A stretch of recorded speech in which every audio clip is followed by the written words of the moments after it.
Breast imaging is a very important part of women's health, and I encourage every woman to seek the advice and counsel of their personal physician and listen to the doctor's recommendations for breast imaging. So a mammogram is a picture of the breast, and the latest technology is digital mammography, including 3D images of the breast, much like looking at a loaf of bread and then the individual slices in the bread. So it's a way of looking at the internal contents of the breast, and many longitudinal studies over years and years throughout the world have shown that this survey procedure, when appropriately used, reduces mortality from breast cancer because of earlier detection and treatment.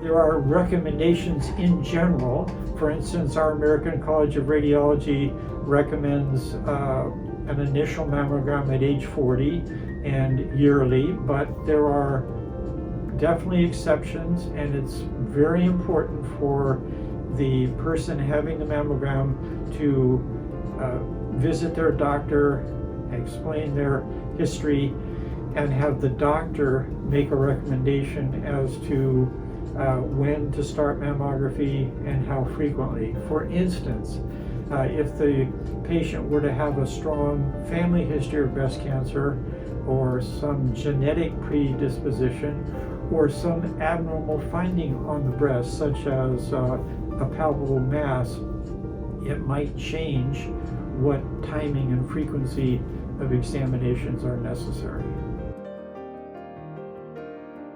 The results of the mammogram are sent to the physician, and for instance, if it's a normal mammogram or there are only benign findings, the patient might return for a yearly examination. However, if there is an abnormal finding, this result is communicated to the physician and the patient, and recommendations for additional studies are made.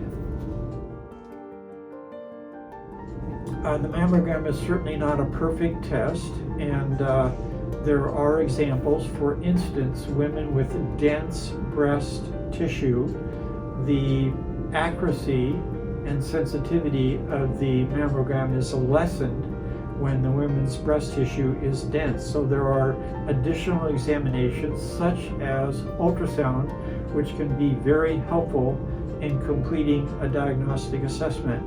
There are also more complex examinations, such as breast MRI, which definitely have indications approved, such as women with very high-risk history, including genetic variations that would predispose them to a higher risk of breast cancer. The patient should go to their physician and be given a examination, and then the doctor, on looking at the woman's history, her physical findings on clinical breast examination, will make a recommendation as to what type of imaging to be done. Certainly the mammograms are now quick. There are better compression devices to make the mammograms, in most instances, way more comfortable than, say, years ago, and it's nothing that would be frightening or unusually complex. So it's a pretty straightforward exam. I'm talking about the mammogram. Certainly some of the other tests, such as breast ultrasound, is a painless procedure. These procedures, both the mammogram and the ultrasound, might take in total 15-20 minutes or 30 minutes in some cases. So it's a short examination with no side effects. So the hospital is, I think, right on top of it as far as safe conditions to have the examination. The technologists who perform the examinations all wear protective masks. The breast imaging equipment is carefully cleaned between each patient, so these are safe procedures from an infectious disease standpoint.